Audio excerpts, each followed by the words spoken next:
میں ایک 14 سالہ لڑکی کو ٹیوشن دیتا تھا۔ وہ بہت خوبصورت لڑکی تھی۔ ایک دن اس کے والد رات تک نہ آ سکے۔ وہ بہت ڈری ہوئی تھی اور میرے کمبل میں گھس گئی۔ اسے اتنا قریب پا کر میں نے اس سے کہا کہ دیکھو جو بھی میں کروں گا ڈرنا نہیں۔ میں آہستہ آہستہ اس کے اندر ہاتھ پھیرنا شروع ہی کیا تھا کہ اس نے بھی اپنے دونوں۔ میرا نام روحان ہے۔ یہ بات اس وقت کی ہے جب میں کالج میں پڑھتا تھا۔ میں پڑھائی میں کافی ہوشیار تھا۔ میرے گھر کے حالات اتنے اچھے نہیں تھے۔ میرے گھر میں بس میری ماں ہی تھی۔ میرے پاپا بچپن میں ہی فوت ہو گئے تھے۔ میری ماں نے لوگوں کے کپڑے سلائی کر کے مجھے پالا اور پڑھایا لکھایا۔ ہمارا گزر بس ہو رہا تھا۔ میں ایم اے کر رہا تھا لیکن مجھے بھی کافی احساس ہوتا تھا کہ میں اپنی ماں کی مدد کروں۔ اس لیے ایک دن میں نے فیصلہ کیا کہ میں ٹیوشن پڑھایا کروں گا۔ میں نے یہ بات سر سے شیئر کی تو سر کو بہت اچھا لگا۔ انہوں نے مجھے بہت سپورٹ کیا تھا جس کی وجہ سے میں ٹیوشن پڑھانے لگا۔ میں 2 بجے فارغ ہو جاتا تھا اور پھر 4 بجے ہی سب کے گھر جا کر ان کو 1-1 گھنٹہ ٹیوشن پڑھاتا تھا۔ میری ماں بھی بہت خوش ہو گئی کیونکہ میں اس وجہ سے کافی اچھا کما لیتا تھا۔ دن گزرنے لگے تھے۔ ایک دن میرے سر نے مجھ سے کہا میری ایک ہی بیٹی ہے جو 11ویں کلاس میں پڑھتی ہے۔ اگر تم اسے پڑھا دو گے تو میں تمہارا احسان مانوں گا۔ میں بھی حیران ہوا کیونکہ وہ تو خود ایک ٹیچر تھے۔ وہ اپنی بیٹی کو خود بھی پڑھا سکتے تھے لیکن انہوں نے کہا میری بیٹی بہت شرارتی ہے، مجھ سے نہیں پڑھتی۔ اگر تم میری بیٹی کو پڑھا دو گے تو میں تمہیں کافی اچھے پیسے دیا کروں گا۔ ان کی بات سن کر میں بھی بہت خوش ہو گیا کیونکہ میں جانتا تھا کہ سر کافی امیر ہیں۔ وہ پروفیسر تھے اور اپنا ایک آن لائن بزنس بھی کرتے تھے جس کی وجہ سے وہ مجھے کافی اچھی فیس دے سکتے تھے۔ اسی لیے میں ٹیوشن پڑھانے کے لیے راضی ہو گیا تھا۔ میں نے کہا ٹھیک ہے سر 2-3 دن میں آپ کے گھر آ جاؤں گا۔ لیکن سر نے اسی روز کہا بیٹا تم آج ہی آ جانا۔ جیسے ہی میری چھٹی ہوئی میں سر کے ساتھ ان کے گھر چلا گیا۔ انہوں نے مجھے بٹھایا اور کہا میں ابھی اپنی بیٹی کو بھیجتا ہوں۔ میں نے 3-4 منٹ انتظار کیا۔ کچھ دیر بعد ان کی بیٹی جیسے ہی کمرے میں آئی اسے دیکھ کر میں حیران ہو گیا تھا کیونکہ وہ بہت ہی خوبصورت تھی۔ مجھے اپنی آنکھوں پر یقین نہیں آ رہا تھا کہ جو میرے سامنے بیٹھی ہوئی تھی وہ کوئی لڑکی ہے، کوئی افسرہ، اور وہ میرے سامنے آ کر بیٹھ گئی۔ اس سے پہلے میں لڑکیوں سے بات نہیں کرتا تھا کیونکہ میں تھوڑا سا شرمیلا ٹائپ کا لڑکا تھا۔ میری ماں نے میری پرورش بھی بہت اچھی کی تھی۔ میری کوئی بہن نہیں تھی، میں اکیلا ہی تھا۔ اسی وجہ سے میں کافی احترام سے اس لڑکی سے بات کر رہا تھا۔ کچھ دیر میں اسے پڑھاتا رہا۔ اس کے بعد میں نے اس سے کہا آج کے لیے اتنا ہی کافی ہے۔ یہ کہہ کر میں گھر چلا گیا لیکن میرا دماغ ابھی بھی اسی لڑکی کے بارے میں ہی سوچ رہا تھا۔ اس لڑکی کا نام تانیہ تھا۔ تانیہ بہت ہی خوبصورت تھی۔ تانیہ مجھے کافی سیریس طبیعت کی لگ رہی تھی لیکن اسے نہیں لگ رہا تھا کہ وہ شرارتی ہو سکتی ہے۔ پر اگلے دن میں حیران ہو گیا کیونکہ میں بغیر بتائے اس کے گھر چلا گیا تھا۔ جب میں نے تانیہ کو گھر کی چھوٹی ڈریس میں دیکھا تو میں نے جلدی سے اپنی آنکھیں جھکا لی۔ وہ اپنے دوستوں کے ساتھ کھیل رہی تھی۔ میں نے اسے بس ایک ہی نظر دیکھا تھا لیکن اس نے جیسے ہی مجھے دیکھا جلدی سے اندر چلی گئی۔ کچھ ہی دیر بعد وہ میرے پاس پڑھنے کے لیے آئی۔ اب اس نے تھوڑی لمبی ٹی شرٹ ڈال رکھی تھی۔ اس سے پہلے اس نے بہت ہی چھوٹا ڈریس پہن رکھا تھا۔ اس نے کہا کل میرا ٹیسٹ ہے۔ میں نے اسے ٹیسٹ کی تیاری کروائی اور اسے وارن کیا کہ تم نے اس ٹیسٹ میں بہت اچھے نمبر لانے ہیں کیونکہ میں نے تمہیں بہت اچھی تیاری کروائی ہے۔ میری بات پر اس نے کہا سر مجھے فزکس بہت مشکل لگتی ہے، اچھے نمبر تو نہیں لا سکتی لیکن پاس ہو جاؤں گی۔ اس کی بات پر میں حیران ہو گیا تھا مگر اس سے پہلے کہ وہ رو دے میں نے اس سے کہا چلو ٹھیک ہے لیکن اگر تم فیل ہو گئی تو پھر وہ کہنے لگی سر آپ مجھے جو سزا دیں گے مجھے منظور ہوگی۔ آپ اس کی بات پر میں شرارتی انداز میں مسکرانے لگا تھا۔ میں نے کہا ٹھیک ہے اگر تم فیل ہوئی تو میں تمہیں سزا دوں گا۔ اب میں اس کا انتظار کرنے لگا کہ کب وہ ٹیسٹ میں فیل ہو اور میں اسے کوئی سزا دے سکوں۔ نہ جانے کیوں مجھے تانیہ کو تنگ کرنے میں بہت مزہ آنے لگا تھا۔ پھر اگلے دن اللہ نے میری سن لی۔ وہ ٹیسٹ میں فیل ہو گئی تھی۔ میرا دل خوشی سے اچھل گیا تھا لیکن میں نے بناوٹی غصہ اپنے چہرے پر سجایا اور تانیہ سے کہنے لگا یہ تم نے کیا کر دیا؟ میں نے تمہیں اتنی اچھی تیاری کرائی تھی لیکن تم ٹیسٹ میں فیل ہو گئی ہو۔ وہ کہنے لگی سر مجھے جو بھی سزا دیں مجھے منظور ہے پر میں کیا کرتی، مجھے پڑھایا ہوا سب کچھ بھول گیا تھا، مجھے فزکس بہت مشکل لگتی ہے۔ وہ معصومیت سے مجھ سے کہہ رہی تھی۔ میں نے کہا میں نے تم سے کل کہا تھا۔ وہ کہنے لگی آپ نے یہی کہا تھا کہ اگر میں ٹیسٹ اچھا نہیں دیا اور فیل ہو گئی تو آپ مجھے سزا دیں گے۔ لگے۔ میں نے اس سے کہا ٹھیک ہے پھر سزا کیا چاہیے؟ وہ کہنے لگی آپ مجھے جو بھی سزا دیں گے مجھے منظور ہوگی۔ اس کی معصومیت سے میرا دل بہکنے لگا تھا۔ میں نے ایک نظر اس پر ڈالی، ہم دونوں کے علاوہ کوئی بھی موجود نہیں تھا۔ میرے ساتھ اتنی خوبصورت لڑکی موجود تھی اور اس کی خوبصورتی کو دیکھ کر میرا دل بہکنے لگا تھا۔ عجیب حالت ہو رہی تھی، میرے اوپر شیطان سوار ہو گیا تھا۔ میں نے اس سے دھیرے سے کہا تو پھر ٹھیک ہے میرے پاس آؤ، میں تمہیں سزا دینا چاہتا ہوں۔ تانیہ بہت معصوم تھی، وہ میری بات مان گئی اور میرے پاس بیٹھ گئی تھی۔ میں نے اس سے پوچھا تم کتنے سال کی ہو؟ وہ کہنے لگی میں تو 18 سال کی ہوں۔ وہ 18 سال کی تھی اور میں 24 سال کا تھا۔ میں نے اس سے کہا میں تمہیں کوئی بھی سزا دوں گا تو کیا تم اپنے گھر والوں کو وہ سزا بتاؤ گی؟ وہ کہنے لگی نہیں سر، میں آپ کی سزا نہیں بتاؤں گی۔ اگر ایسا کیا تو پاپا مجھ پر غصہ ہوں گے کیونکہ میں آپ کے پڑھانے کے باوجود اپنی پڑھائی پر دھیان نہیں دیا، اس لیے میں سزا کسی کو بھی نہیں بتاؤں گی۔ میں خاموش ہو گیا تھا۔ اس کے گلابی ہونٹوں کو دیکھ کر میرا دل چاہ کے اسے باہوں میں بھر کر پیار کر لوں، لیکن میرا دل یہ کہنے سے انکار کر رہا تھا۔ کہیں نہ کہیں میری ماں کی دی ہوئی اچھی پرورش نے مجھے روک لیا تھا، اس لیے میں نے فیصلہ کر لیا اور اس سے کہا نہیں میں آج تمہیں سزا نہیں دوں گا، لیکن اگر آئندہ تم نے کسی بھی ٹیسٹ میں اس طرح کوئی بھی غلطی کی اور فیل ہو گئی تو میں تمہیں سزا ضرور دوں گا۔ چلو آج معاف کر دیتا ہوں۔ تو وہ خوش ہو گئی تھی اور میں واپس اسے پڑھانے لگا تھا۔ ایک دن میں کالج میں ہی تھا جب سر میرے پاس آئے اور کہنے لگے بیٹا مجھے تم سے کوئی بات کرنی ہے۔ میں نے سر سے کہا سر میں کلاس لے لیتا ہوں، اس کے بعد آرام سے آپ کے پاس آ جاؤں گا، آپ نے مجھے جو بھی کہنا ہو مجھ سے کہہ دیجیے گا۔ اس طرح میں کلاس کے بعد سر کے پاس گیا تو سر بزی تھے۔ کچھ دیر بعد ہی میں اندر گیا۔ سر کہنے لگے بیٹا بیٹھو، میں نے تم سے تانیہ کے بارے میں بات کرنی ہے۔ یہ سن کر میں چونک گیا کہ اچانک انہیں کیا بات کرنی ہے، لیکن سر کہنے لگے بیٹا میں چاہتا ہوں کہ تانیہ تمہارے گھر چلی جائے۔ ان کی یہ بات سن کر میں حیران ہو گیا کہ آخر وہ ایسا کیوں چاہتے ہیں۔ سر کہنے لگے بیٹا میں تم پر بھروسہ کرتا ہوں، تم بہت اچھے لڑکے ہو، اس لیے چاہتا ہوں کہ میری بیٹی تمہارے پاس ہی رہے کیونکہ مجھے کسی کام کے لیے باہر جانا ہے، لیکن شہر میں میرا کوئی نہیں ہے جس کے پاس چھوڑ کر جاؤں، اور ویسے بھی اس کے ٹیسٹ ہو رہے ہیں۔ میں نے یہی سوچا کہ تم اسے پڑھاتے بھی ہو، اس لیے تمہارے گھر تمہاری ماں کا خیال رکھ لے گی۔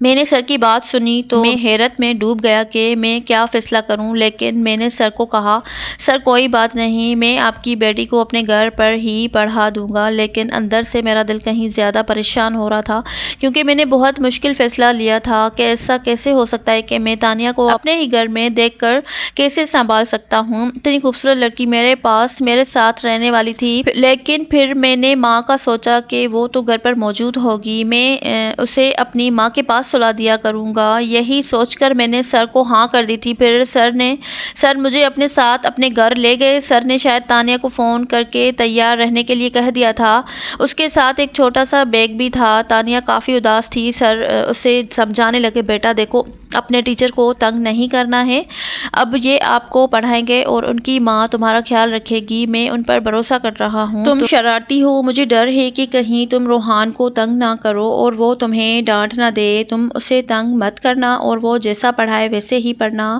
وہی کرنا جو تمہارے سر کہیں۔ تانیہ کہنے لگی ٹھیک ہے پاپا، میں سر کو شکایت کا موقع نہیں دوں گی اور سر کو تنگ بھی نہیں کروں گی۔ اسی طرح میں تانیہ کو اپنے گھر لے کر چلا گیا تھا۔ کوئی گاڑی تو نہیں تھی، میں موٹر سائیکل پر تھا، اس لیے تانیہ کو اپنے پیچھے بٹھایا اور اس کا بیگ سامنے رکھ دیا تھا۔ وہ کافی آرام سے بیٹھ گئی۔ اس نے ایک ہاتھ میرے کندھے پر رکھ دیا تھا۔ میرا دل دھڑکنے لگا تھا۔ میں جتنا چاہتا کہ اس لڑکی کو خود سے دور رکھوں، میرا دل اس کی طرف کھینچنے لگتا تھا، لیکن میں نے خود پر قابو پایا اور اسے اپنے گھر لے کر گیا تھا۔ ماں نے اسے دیکھا تو بہت حیران ہو گئی تھی۔ میں نے ماں کو ساری بات بتا دی۔ ماں کہنے لگی ادھر آؤ بیٹا، مجھے تم سے کوئی بات کرنی ہے۔ میں ماں کے روم میں گیا تو ماں کہنے لگی بیٹا تم نے یہ کیا کر دیا؟ تم جانتے ہو نا کہ تمہاری کزن کی شادی ہے، مجھے وہاں بھی جانا ہے، وہ شادی دوسرے شہر میں ہے، میں 3-4 دن بعد ہی آؤں گی اور اب تم اس کو لے کر آ گئے، اب یہ اکیلی کیسے رہے گی؟ ماں کی بات سن کر میرے دماغ میں آیا کہ میں تو بھول ہی گیا تھا کہ انہیں ایک شادی پر جانا تھا، اب میں کیا کرتا؟ مجھے کافی عجیب لگ رہا تھا، لیکن میں نے خود کو سمجھایا۔ ماں سے کہنے لگا اب اس مسئلے کا حل کیا نکالیں گے؟ اب ایسا تو نہیں کر سکتا کہ تانیہ کو واپس بھیج دوں کیونکہ تانیہ کے پاپا چلے گئے ہیں، اب اگر میں سر کو انکار کیا تو اب انہیں اچھا نہیں لگے گا، اس لیے ایسا کرتے ہیں کہ آپ شہر چلی جائیں، میں تانیہ کو سنبھال لوں گا، وہ بہت اچھی بچی ہے، مجھے کوئی وقت نہیں مجھے کوئی دقت نہیں ہوگی۔ ماں کہنے لگی نہیں نہیں ایسا نہیں کر سکتے، محلے کے لوگ باتیں بنائیں گے۔ مجھے غصہ آ گیا، میں نے کہا ماں آپ محلے والوں کی باتوں پر کب یقین کرنے لگی؟ آپ کو پتہ ہے نا کہ میری نیت کیا ہے؟ کیا آپ کو اپنے بیٹے پر بھروسہ نہیں؟ آپ آرام سے شادی میں جائیں، سب کچھ مجھ پر چھوڑ دیں، اپنے بیٹے پر چھوڑ دیں، آپ کی پرورش پر کبھی داغ نہیں آنے دوں گا۔ میری ماں کو مجھ پر پورا یقین تھا اور وہ مجھ پر بھروسہ کرتے ہوئے شادی پر چلی گئی۔ اب اس گھر میں تھا اور میرے ساتھ تانیہ تھی۔ وہ مجھ سے پوچھنے لگی سر آپ کی ماں کہاں گئی ہے؟ میں نے کہا انہیں باہر کچھ کام تھا، رات تک آ جائے گی۔ میں نے کچھ بھی نہیں بتایا اور یہی کہا کہ ماں کام سے گئی ہے، وہ جلدی ہی واپس آ جائے گی۔ میں تانیہ کو پڑھانے لگا تھا، میں نے اسے فزکس سمجھائی تھی لیکن اسے سمجھ نہیں آتی تھی۔ وہ کہنے لگی سر اسکول کی کل چھٹی ہے، مجھے اسکول نہیں جانا ہے، اس لیے باقی کا آپ کل پڑھا دینا۔ مجھے بھی یاد آیا کہ کل تو چھٹی ہے اور مجھے بھی اسکول نہیں جانا کیونکہ ہمارے کالج میں ایک اسپورٹس ڈے ہونے والا تھا، اس لیے میں نے چھٹی ہی کرنی تھی۔ اب میں حیران ہو گیا، میں نے تانیہ سے کہا ایسا کرتے ہیں تم سو جاؤ کیونکہ ویسے بھی کل چھٹی ہے تو میں تمہیں باقی سارا کل پڑھا دوں گا۔ تانیہ کہنے لگی ٹھیک ہے سر۔ میں نے اسے روم کا راستہ دکھایا تو وہ وہاں چلی گئی، لیکن پھر اچانک اسے میری ماں کا خیال آیا۔ وہ کہنے لگی سر آپ کی ماں ابھی تک نہیں آئی ہے اور وہ کہاں ہے؟ میں نے اسے بہانہ بنایا اور کہہ دیا کہ ماں رات کو آ جائے گی، وہ جلدی ہی آ جائے گی۔ اسے میری بات پر یقین ہو گیا تھا لیکن اندر سے میں بھی بہت پریشان ہو گیا تھا کیونکہ اب مجھے لگنے لگا کہ مجھے ایسا نہیں کرنا چاہیے تھا، مجھے اس سے جھوٹ نہیں بولنا چاہیے تھا لیکن میں مجبور تھا۔ میں نہیں چاہتا تھا کہ تانیہ کو پتہ چلے کہ اس گھر میں ہم دونوں اکیلے ہیں اور اس کے دل میں بھی میرے لیے بدگمانی پیدا ہو جائے۔ وہ اپنے روم میں جا کر لیٹ گئی تو میں بھی اپنے روم میں آ گیا تھا۔ میں گہری نیند میں تھا کہ تبھی مجھے ایسا لگا کہ جیسے اچانک رات کو میرے روم کا دروازہ کھل گیا ہو۔ مجھے ایسا محسوس ہوا جیسے کوئی میرے بستر پر آ کر لیٹ گیا ہو۔ یہ دیکھ کر تو میرے ہوش اڑ گئے تھے۔ اچانک مجھے تانیہ کا خیال آیا، میں نے جلدی سے اپنے روم میں موجود ہلکی لائٹ آن کر دی لیکن جیسے ہی میری نظر تانیہ پر گئی میں حیران رہ گیا تھا۔ میرے بستر پر تانیہ لیٹی ہوئی تھی۔ میں نے کہا تانیہ یہ کیا حرکت ہے؟ تم یہاں پر کیا کرنے آئی ہو؟ اپنے کمرے میں جاؤ۔ وہ کہنے لگی سر برا مت ماننا لیکن مجھے اندھیرے میں اکیلے گھر میں سونے کی عادت نہیں ہے۔ میں کبھی اکیلے نہیں سوئی، جب بھی سوتی ہوں پاپا کے روم میں ہی سوتی ہوں اور اگر میں غلط نہیں ہوں تو میں یہ بھی جانتی ہوں کہ اگر اس گھر میں میرے اور آپ کے علاوہ کوئی بھی موجود نہیں ہے لیکن میں کیا کروں؟ مجھے اکیلے گھر میں ڈر لگتا ہے، میں اکیلے نہیں سو سکتی، اس لیے میں آپ کے پاس آ گئی۔ میں نے اس کی بات سنی تو اس کے پاگل پن پر میرا جی چاہ کے اپنا سر دیوار پر مار لوں۔ یہ کیسی لڑکی ہے جو میرے ساتھ رہنے میں شرم محسوس نہیں کر رہی؟ میں نے اس سے کہا تانیہ تم اتنی چھوٹی بھی نہیں ہو تو تم تو جانتی ہو نا کہ ہم دونوں ایک روم میں نہیں رہ سکتے۔ اب یہ بھی مجھے تمہیں سمجھانا پڑے گا؟ وہ کہنے لگی میں جانتی ہوں لیکن میں کیا کروں، میں مجبور ہوں، میں کبھی اکیلی نہیں سوئی ہوں۔ میں بہت دیر سے اکیلے روم میں سونے کی کوشش کر رہی تھی لیکن مجھے بہت زیادہ ڈر لگ رہا تھا، بہت مجبوری میں آپ کے کمرے میں آئی ہوں۔ میں نے سوچا چپ چاپ آپ کے پاؤں کی طرف جا کر سو جاؤں گی لیکن اکیلے کمرے میں نہیں سوؤں گی۔ یہ کہہ کر وہ رونے شروع ہو چکی تھی، اس کی آواز مجھے اندر تک بے چین کر رہی تھی۔ میں نے جلدی سے کہا چپ ہو جاؤ، میں کوئی حل نکالتا ہوں، لیکن مجھے کوئی حل نظر نہیں آ رہا تھا، اس لیے میں نے فیصلہ کیا کہ یہ کمبل نکال کر اس کی جگہ اپنے بیڈ کے پاس سائڈ پر بنا دیا اور اس سے کہا تم یہاں پر سو جاؤ، میں بیڈ پر سو جاتا ہوں۔ وہ کہنے لگی جی مجھے بیڈ پر ہی نیند آتی ہے، مجھے نیچے نیند نہیں آتی۔ مجبوراً میں نے اسے اپنی جگہ دے دی اور وہ بیڈ پر سو گئی اور میں نیچے زمین پر کمبل بچھا کر سو گیا تھا۔ میں اندر ہی اندر خود کو کوس رہا تھا۔ میرے دماغ میں یہ بات آئی کہ کیوں نہیں بتایا کہ ماں شہر سے باہر جا رہی ہے، وہ گھر پر نہیں ہوگی تو میں کبھی بھی تانیہ کو اپنے پاس نہ بلاتا۔ لیکن اب تانیہ مزے سے میٹھی نیند سو رہی تھی جبکہ مجھے زمین پر نیند نہیں آ رہی تھی اور اوپر سے تانیہ کے سونے کا ڈھنگ مجھے اور بھی ڈسٹرب کر رہا تھا۔ ایک تو وہ بہت ہی فل نائٹ سوٹ میں تھی اور اوپر سے کمبل بھی نہیں اوڑھ رہی تھی، پورا کمبل اتار کر پھینک دیا تھا اور بیڈ پر پھیل کر سوئی ہوئی تھی۔ بار بار میری نظر اس پر اٹھ رہی تھی اور میرے دل کی دھڑکنیں بھی بے قابو ہو رہی تھی۔ میں نے جیسے تیسے خود پر قابو کیا تھا لیکن میں نے سوچ لیا تھا کہ اب آگے مجھے کیا کرنا ہے۔ اگلے دن مجھے کافی غصہ آ رہا تھا۔ تانیہ جلدی اٹھ گئی تھی، اس نے لائٹ آن کر دی۔ میں نے اسے غصے سے کہا یہ کیا حرکت ہے؟ میں نے فیصلہ کر لیا تھا کہ میں اب اسے ڈانٹ کر ہی رہوں گا اور اسے اتنا ڈانٹوں گا کہ اسے پتہ چل جائے ہے کہ اس نے کیا کیا۔ میں نے اسے کافی ڈانٹا تھا، اسے ایک ٹاپک بار بار یاد کراتا تھا اور جب اسے نہیں ہو رہا تھا تو غصے میں نے اسے ایک تھپڑ بھی مار دیا تھا۔ وہ اپنا گال پکڑے حیرت سے مجھے دیکھ رہی تھی۔ میں نے یہ تھپڑ جان بوجھ کر مارا تھا تاکہ رات کو وہ میرے قریب دوبارہ نہ آئے۔ میں نہیں چاہتا تھا کہ جذبات میں ابھر کر میں کوئی غلط قدم اٹھا لوں۔ تانیہ بھی سمجھ گئی تھی، بڑی بڑی آنکھوں میں آنسو بھر کر کہنے لگی، ٹھیک ہے، میں اب آپ کو تنگ نہیں کروں گی، میں واپس اپنے گھر چلی جاتی ہوں۔ لیکن میں بھی مجبور تھا، میں اسے واپس نہیں بھیج سکتا تھا۔ 4 دن اسی طرح گزر گئے تھے، مجھے بہت برا لگ رہا تھا، لیکن اس کے بعد تانیہ نے اپنے پاپا کو بتا دیا، لیکن سر نے مجھے کچھ بھی نہیں کہا تھا۔ وہ تو الٹا شرمندہ تھے اور کہنے لگے، میں معافی مانگتا ہوں، میں جانتا تھا کہ میری بیٹی شرارتی ہے اور وہ کوئی ایسی حرکت ضرور کر دے گی۔ میں نے سر سے کہا، کوئی بات نہیں، میں جانتا ہوں کہ تانیہ چھوٹی بچی ہے، سمجھ نہیں تھی، اس لیے میں نے بھی اسے اجازت دے دی تھی۔ لیکن اگلے دن سر نے کہہ دیا، اب تانیہ تم سے نہیں پڑھتی، اس کے لیے کوئی لڑکی کا انتظام کروں گا جو اسے پڑھایا کرے گی اور تبھی وہ ڈر کر پڑھے گی۔ اس لیے اب وہ مجھ سے نہیں پڑھتی تھی، لیکن میرا گزر بسر تو پھر بھی چل رہا تھا۔ میں دھیرے دھیرے تانیہ کو بھول گیا تھا، لیکن دل کے کسی کونے میں وہ ابھی بھی بسی ہوئی تھی۔ جب میں نے اسے تھپڑ مارا تھا اور اس کی آنکھوں میں آنسو چمک آئے تھے، اس پل کو یاد کرتا ہوں تو دل میں ایک تیزی ہوتی ہے۔ میں نہیں چاہتا تھا کہ میری وجہ سے تانیہ کو آنکھوں میں آنسو آئیں، لیکن مجھے تانیہ کو تھپڑ مارنا ضروری تھا، ورنہ وہ عمر کے جس حصے میں تھی کبھی بھی بھاگ سکتی تھی اور میں بھی اس وقت عمر کے جس حصے میں تھا۔ ہم دونوں کی عمر نازک تھی، اگر اس وقت کچھ غلط کر جاتا تو زندگی بھر خود سے نظر نہیں ملا پاتا اور نہ اپنی ماں کے سامنے نظر اٹھا کر بات کر پاتا۔ اس لیے مجبوراً تانیہ کو صحیح راہ دکھانے کے لیے اسے تھپڑ مارنا ضروری تھا۔ 5 سال کا وقت گزر چکا تھا۔ ایک دن مجھے پتا چلا کہ اب وہ یونیورسٹی پہنچ گئی ہے۔ میں بہت حیران ہوا تھا کیونکہ اس وقت میں بھی جاب کر رہا تھا اور مجھ سے 6 سال ہی چھوٹی تھی۔ ایک دن اچانک میری نظر یونیورسٹی کے گیٹ پر تانیہ پر پڑی تھی۔ میں اس کی خوبصورتی کو دیکھ کر حیران ہو گیا تھا۔ وہ چھوٹی نہیں رہی تھی بلکہ بڑی اور سمجھدار بن گئی تھی۔ اسے یونیورسٹی کی ہوا لگ گئی تھی، کچھ لڑکے اس کے آس پاس کھڑے تھے اور اس سے باتیں کر رہے تھے۔ میں حیران ہوا، میں نے ایک نظر اسے دیکھا، شاید وہ مجھے بھی پہچان گئی تھی، لیکن وہ میرے پاس نہیں آئی۔ میں بہت حیران ہوا کہ ایسی بھی کیا ناراضگی کہ وہ میرے پاس نہیں آئی۔ کتنے دن اسی طرح گزرنے لگے تھے، میرا دل کہیں تڑپ رہا تھا، دل میں دبی ہوئی تانیہ کی محبت کہیں نہ کہیں مچلنے لگی تھی۔ میں اب تانیہ کو ہی دیکھتا تھا، اس کے پاس 4 لڑکے ہوتے تھے جو اس کے دوست بن گئے تھے اور مجھے بہت برا لگ رہا تھا۔ مجبوراً ایک دن میں تانیہ کے پاس چلا گیا، اس سے کہنے لگا، کیا تم نے مجھے پہچانا؟ اس نے میری بات کا جواب نہیں دیا۔ میں بہت غصے میں آیا اور اس کا ہاتھ دبوچ کر سائڈ پر لے گیا اور کہنے لگا، یہ کیا حرکتیں؟ میں نے اس سے کہا، جب تم مجھے اس طرح اگنور کرو گی تو میں یہ سب کرنے پر مجبور ہو جاؤں گا، اس لیے چپ چاپ میری بات سنو۔ تانیہ کہنے لگی، میں جانتی ہوں میں نے تمہیں بہت تنگ کیا تھا۔ اس کی بات سن کر میں حیران ہو گیا تھا۔ میں کہنے لگا، میں نے تمہیں پڑھایا، کیا تم اس کا بدلہ اس طرح لوگی؟ میں تمہاری بہت عزت کرتا تھا، لیکن اب تم مجھ سے ایسی بات کرو گی؟ وہ کہنے لگی، اس وقت تم میرے استاد تھے، لیکن اب تم میرے کچھ نہیں لگتے اور جن کو میں نہیں جانتی میں ان سے ایسی ہی بات کرتی ہوں۔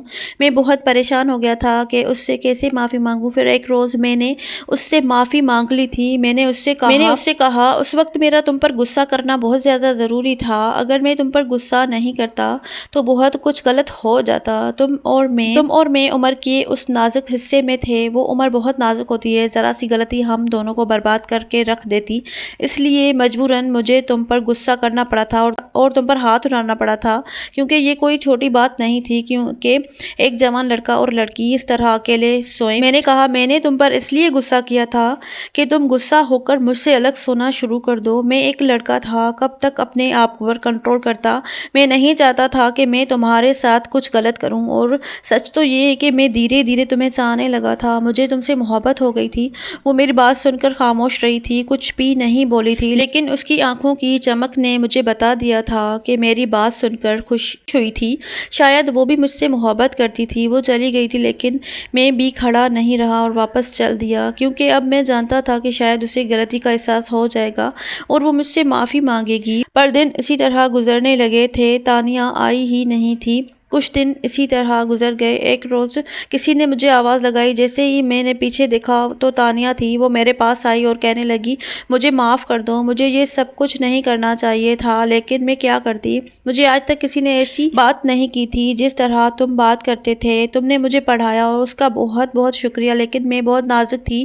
میرے پاپا نے کبھی بھی مجھ سے اس طرح تیز لہجے میں بات نہیں کی تھی، لیکن تم نے تو اس دن مجھے تھپڑ مارا تھا۔ تب سے ہی میں نے سوچ لیا تھا کہ میں اپنے پاپا کو بتا دوں گی کہ اب میں تم سے نہیں پڑھوں گی، اور میں نے سوچا تھا کہ اپنے پاپا سے کہہ کر کوئی دوسرا ٹیچر رکھ لوں گی۔ اس کی بات سن کر میں تھوڑا سا مسکرانے لگا تھا۔ اگلے ہی دن میں نے اپنی ماں کو اپنا رشتہ لے کر تانیہ کے پاپا کے بھیج دیا تھا۔ میرے سر کو بھی اس رشتے پر کوئی اعتراض نہیں تھا، خوشی خوشی اس رشتے کے لیے راضی ہو گئے، اور ٹھیک 10 دن بعد تانیہ میری دلہن بن کر میرے کمرے میں بیٹھی ہوئی تھی، اور میں اس کے سامنے بیٹھا اسے دیکھ رہا تھا، اور وہ شرم سے اپنے آپ میں سمٹی جا رہی تھی۔ میں نے اس کا ہاتھ تھام کر کہا، تانیہ اب تم پورے اختیار کے ساتھ میرے بستر پر میرے ساتھ سو سکتی ہو۔ یہ کہہ کر میں نے تانیہ کا ہاتھ چوم لیا تھا، اور وہ بھی شرماتے ہوئے میرے سینے سے لگ گئی۔ ویڈیو اچھی لگی ہو تو لائک کریں اور شیئر ضرور کریں، اور میرے چینل پر نیو ہیں تو سبسکرائب کر لیجئے۔